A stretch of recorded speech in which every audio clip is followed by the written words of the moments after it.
Conor McGregor posted some new sparring footage that I'm going to go through with you guys on screen today and give my analysis of. We also have Henry Cejudo versus Dvalishvili in the works for January of next year, per Ali Abdelaziz. And we have Dvalishvili Dariush versus Tsarukyan in the works for that December pay-per-view card. We all knew this one was coming, but now we have some information about when it's going to be happening. And apparently it's going to be happening in December. So, looking forward to it. Let's break down all of this news on today's MMA News reaction video, starting with Conor McGregor's sparring footage against this random guy. I think people have identified him as some kind of Bellator fighter or something along those lines that he's training with here. We're going to go through it in today's video, and I'm going to give my opinion on the sparring of Conor McGregor. Now, before I even get into what's going on video, Conor McGregor is allowed to go hard sometimes in sparring. I don't like this new thing because Holloway over-exaggerated and said that he doesn't spar anymore, where people in every comment section are saying, man, he's going a bit hard, isn't he? Who throws... You've got to go hard in sparring sometimes. Those are the things we're going to see from him on sparring, you know what I mean? He's going to show the hard sparring rounds that he's doing. I'm sure not every round is like this of his sparring, but sometimes you got to go hard in sparring. Get over it. They're both signing up for this. And his guy that he's sparring against is going to know what kind of intensity that sparring is at. They're doing it for their career and lives. Don't know why people keep... They're going a bit hard, aren't they, in sparring? This is how world champions are made. Simple as that. Look at Sean Strickland. Either way, Conor McGregor versus this random dude that's smaller than him. I don't like that he fights guys smaller than him, but I think he's trying to get used to the height of Chandler, who might be a bit shorter than him anyway. Either way, let's start it off. The guy throws a body kick on Conor McGregor. McGregor somewhat blocks it. Then he steps back, lands a body shot, grazing. It kind of scuffs off the body of this guy. One thing I don't like when McGregor throws his body shot or his straight left hand in general is his right hand comes way down away from his chin. And you'll spot that throughout his fights if you watch him close enough in his career. But you'll spot it again in this same sparring footage. But there's more to break down. He's then going to throw a head kick on this guy. Land it well. The guy thought he was going to go for a body kick, but also keeps the high guard as well. Conor McGregor lands that head kick around the guard with the foot. Nothing too much. Partially blocked. Very good block from his opponent there. But still, Conor McGregor's throwing head kicks again. And this is something that maybe he's going to be doing against Michael Chandler, who is a shorter opponent. So maybe he will be using a lot more head kicks and a lot more of the techniques that we used to see from the OG Conor McGregor in the featherweight division. Because look what happens afterwards. As soon as he lands, feints with his jab. He's probably been going to the body quite a bit. We saw him go to that at the start of this video. Feints with the jab. The guy's guard comes away from his face. And as it does so, McGregor twists into this beautiful wheel kick and lands it off the guy's face. Now he does pull this wheel kick. He's not spinning full velocity, Edson Barboza versus Terry Etam style, with the heel to land on his opponent's face. He slaps him with the sole of his foot here, and he doesn't follow through. You see there's like more of a bend in the leg here. It's not like an all the way straight leg round, whip it round like a baseball bat and try and flatline KO the dude. He's got some bend in the leg. He's trying to touch him with it. Of course, he's going to go a little bit hard and land these shots, but he does pull this a little bit. I need that to be said, because he does pull this shot a little bit. He's not swinging with full intensity like an Edson Barboza would. Lands it though on him. Stumbles him. They say they're good. Now, this is kind of sneaky from McGregor. This looks like he's like, all good, let's touch gloves a little bit here. He puts his hand out to touch gloves. As the guy goes to touch him, he just stings him with another body shot. Sneaky. On his sparring partner, he's faking a glove touch. He rocked him. The guy went, oh, you kind of got me there. Glove out. Oosh. Eat that, you fool of a thing. Never fall for that in the cage in your life, you mad stupid dick. You fucking Bourne's victim of a thing. And he stands back, gets back into his stance. Bam! Pop, right down the pipe. Feints with that lead hand. Hand comes away from this dude's face. Stings him with a straight left, right on the noggin. Right there. Dangerous word to say in case you mess it up. Looks for the uppercut as the guy goes for a takedown on him. Manages to sprawl the takedown pretty well here. The guy's holding onto a single leg. Pushes the head down and separates. Now, this is pulled as well. Little bat with his hands. It's not heavy ground and pound. It's just simulating what would happen if he were to catch an opponent like this in the octagon. Lands that little bat. Lands a couple more slapping shots here. No real intensity. And lets the guy back up. But I do want to go through it all again. Blocks the kick. Gonna go for a body shot here. Eat that! Ruin the thing. Lands the left hand straight to the body there. Grazes off him a little bit though. Clearly going to the body a lot. Lands that headshot. Round the guard of his opponent, partially blocked. Watch him little fake with a jab. Feints the jab down low. The hand comes away from the face. This dude's more of a boxer. Tries to parry it, that shot away from his face. McGregor spins into this. Lands it. Not full effort though. He is going a little bit less than 100% here. This isn't 100% McGregor going off on this guy. If it was, these shots KO. You know what I mean? He did pull it a little bit here. Slaps him with it. Knocks him off balance. Now look at the glove tap. Look at the glove tap here that he goes for. Look, the guy gives him a nod. And he puts out his arm. Almost to touch gloves. The guy touches gloves with him. And McGregor goes, "Suik, eat that, you fucking feel of a thing." And smashes him to the body again. Lands the left hand down the pipe. Looks for the uppercut. Sprawls it. Good work from Conor McGregor. Now, I think people overlook this quite a bit. It's sparring footage. It's like a 8-second sequence that he had against someone. This isn't like, oh, he's back this time for good. He threw a wheel kick. You know what I mean? There's nothing really to look into here. But what we do know is he's in the gym sparring for a fight. You know what I mean? That's something good to see from Conor McGregor because sometimes you never know. I know people are thinking he's just all the way. Someone said this as a comment at the top here. I'll read it. I love how people on social media think this dude isn't training just because they see him post pictures of himself enjoying his life.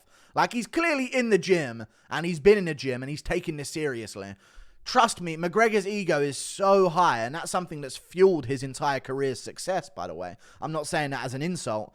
This dude's not going to allow any opportunity for him to be embarrassed by Michael Chandler in the octagon if they do fight at maybe UFC 300. We'll see how it goes. But he's getting ready. He's staying in shape. He's sparring hard-ish, not full force. And he's taking it easy where he can as well. You know what I mean? Love the little fake glove touch from him there. Interesting to see. But again, don't look too much into this.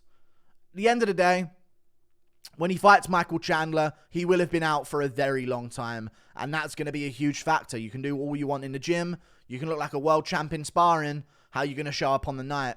I guess that's what we're going to find out. But I think it's smart of him to delay Chandler to that way make it so that Chandler isn't as active as maybe he could be anyway. You know what I mean? If he just fought Chandler soon this year, Chandler would still have some level of activity. But if he does delay the Chandler fight a bit, he can make Chandler a bit rusty in that first round as well. Who knows? And he's younger than Chandler. And Chandler ain't getting any younger. We move on. Henry Cejudo versus Merab Dvalishvili. Allegedly in the works per Ali Abdelaziz, who I believe is the manager of Henry Cejudo and does know Merab and the Merab type cliff dwellers as well. So, you know, he knows about this stuff. I think he's got a lead on this. And we kind of knew this was going to happen, you know what I mean? Like, there were some talks of, like, Merab calling for a title shot. But as soon as Cejudo called him out, I was like, yeah, they're probably going to do that. They want someone to beat Merab. Merab is pay-per-view poison. They don't want him as a champion. Cejudo's got a solid chance of beating him. This is set for January. Now, I asked my live chat this earlier, and I think I agree with them. I asked them... It's a difficult word to say, asked. I asked them, what do you think Cejudo would want? A 5-rounder or a 3-rounder? Because there's one thing we know. If this is going to be on anything other than the pay-per-view in January... which is announced for the 20th of January, by the way. There's another fight night card announced for the 13th so far. Is Cejudo going to want a 5-rounder or a 3-rounder? 3-rounder is what he's going to want against Merab, 100%. But if it's not going to be on the pay-per-view, it's going to be a fight night main event. This ain't going to be the co-main event of a fight night or a feature fight. It's going to be the main event of a fight night if it is. So I reckon if it's a 3-rounder, and I think it will be a 3-rounder, this will likely be on that January pay-per-view card in Canada. Makes all the sense in the world. I think Cejudo will want to be on a pay-per-view as well. I don't think he wants to go back to Fight Night headliners anytime soon. So this would be a good pay-per-view edition for that January pay-per-view card, which already has Arnold Allen versus Movsar Evloev, Ilya Topuria versus Alexander Volkanovski. They're also going to plan to maybe put Sean O'Malley on there against Marlon Vera in a rematch. So maybe this will be like an opportunity as a backup opponent on there as well. You know, Cejudo's going to want to be on that same card as O'Malley. So maybe there's a lead there to when O'Malley's going to be returning. And I think Cejudo can win, but I'm going to go Merab. I just don't think Cejudo looked all that good against Aljo, to be honest with you. And I know he did all right and he held his own in the grappling, but on the feet he looked really off. And maybe now that he's had a time to like get back in there and he's going to shake off the cobwebs, maybe this time he fights, he'll be like, you know what? I'm feeling a bit more switched on this time. Maybe he'll be able to catch Merab Dvalishvili. But Merab is EPO central. Like the recovery time he showed against Marlon Moraes, you got to switch this guy off for good.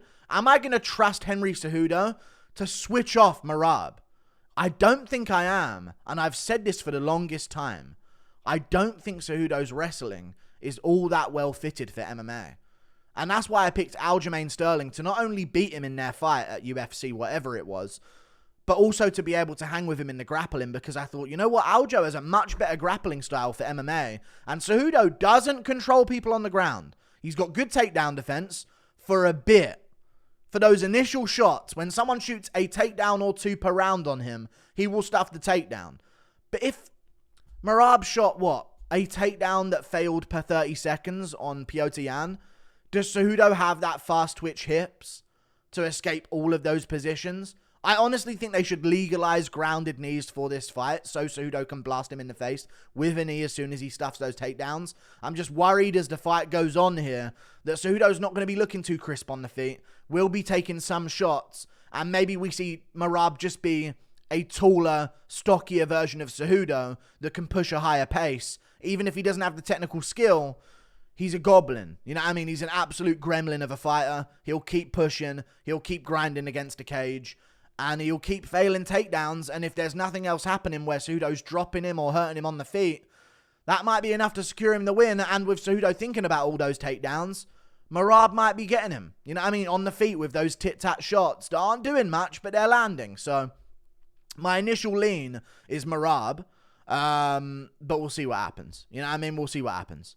I'll go with Merab. Cejudo's not getting any younger. Merab's in his prime. Recovered from his injuries. I reckon he'll get in there and make a statement for his title shot. Sadly enough, I know. So I'm going to go Merab as my early lean for this fight. I don't think Aljo's getting his title shot. So maybe they're doing Aljo Ortega or something at featherweight. Because what else is he going to do at bantamweight? I guess we'll wait and see. I do think they're doing O'Malley Vera. I do not think they'll do O'Malley Sterling too. They struck lightning. He landed the punch. Sterling looked awful. Couldn't take him down for some reason. They're going to go ahead with that. They're not going to say, let's do it again so we give Aljo a real chance. No. They got what they wanted. They're never going to revisit it, in my opinion, unless they have to. Cejudo versus Merab. Big fight. We move on. Beneil Dariush. Armand Tsarukyan. Now, I do think that Armand Tsarukyan's going to win this fight. I need to start with that. I do think that Armand Tsarukyan is good enough to win this fight, but I will be honest. With Armand Tsarukyan's last few performances, I'm not as impressed with him anymore. And it's not just because he got rocked by Joaquin Silva. It's just in general, watching Armand Tsarukyan fight, I've always thought his body kicks are good. He's a flexible dude. He's an athlete. He's got great takedown defense. I don't see him or Dariush. I think this is going to be a stand-up fight between the two of them. But Armand did get cracked by Joaquin Silva. But I always thought in my mind, Armand looks so uncomfortable on the feet in fights. I've always said it in his fights. He looks so weird on the feet. Like sometimes he'll throw like an axe kick and it'll be like, okay, he's got some moves. But with his boxing especially, he does make a lot of mistakes and he seems jittery. You know when someone just seems nervous on the feet, when they're not like McGregor walking towards Khabib with his hands down in the first round of that fight. He just looks nervous, jittery, doesn't really want to be on the feet, but he's doing it anyway. And there is some unconfidence there. Or some lack of confidence there, should I say. So I am going to pick Armand Tsarukyan, mainly because, man, it's so weird how this sport works out. I'm not taking anything away from Charles Oliveira. But he made Beneil Dariush look like some OAP that had no business being in there. He took down Oliveira, couldn't do anything with it. Oliveira was damaging him off of his back. I made a video on that on my second channel. Rest in peace, you can't see it. Never going to make a video there again because it might get my channel taken down. UFC is an absolute joke. They don't like me making videos there. Either way, moving on from that. Beneil Dariush looked so bad on the feet in that fight. If this is a 3-rounder on the prelims of a pay-per-view, probably will be the prelim headliner of this UFC 296 card. I can just see Arman outdoing him on the feet because Dariush looked so off. And when you really think about his stand-up in fights, I thought he'd be able to, like, half-guard Camp Oliveira, you know. Like, in retrospect, it wasn't a good pick, but I also thought, you know what, he's dangerous enough on the feet. And if he does catch Oliveira, he will follow him to the ground. And that's where he could half-guard Camp Oliveira, because Oliveira does get dropped. In hindsight, his stand-up is just not up to par with the rest of these lightweights. And although Arman does seem jittery, he's so young. He's not coming off a KO loss like Beneil Dariush is. A terrible TKO that set him far back. He's not as old as Beneil Dariush. Dariush is going to be Dariush. Arman's going to have improved over time. Very young fighter, growing in confidence. This is his biggest moment. Going to give it all he's got. I think he will beat Dariush in a close 29-28 decision on the feet. Just because Dariush's stand-up looked terrible against Oliveira. And in hindsight, Gamrot ain't really all that, you know what I mean? And I really saw that as a win for Dariush to be like, wow, he's so amazing. He did that to Gamrot of all people. And then I'm like, hang on. Did Gamrot really beat Jalen Turner? Kind of, I guess. And then the Fiziev fight, and it's kind of like, weirdness again. I know Gamrot looked good against Arman, but he should have lost that fight. I just don't see Dariush being able to do anything in the grappling. Neither do I see Arman being able to do that to Dariush. Who's going to win on the feet? Dariush, 36, coming off a KO loss, or Arman, young, hungry, all the momentum in the world. I'm going to go Arman Tsarukyan. Like and subscribe. Thank you for watching. Toodle pip. See you later. Goodbye. Yeah.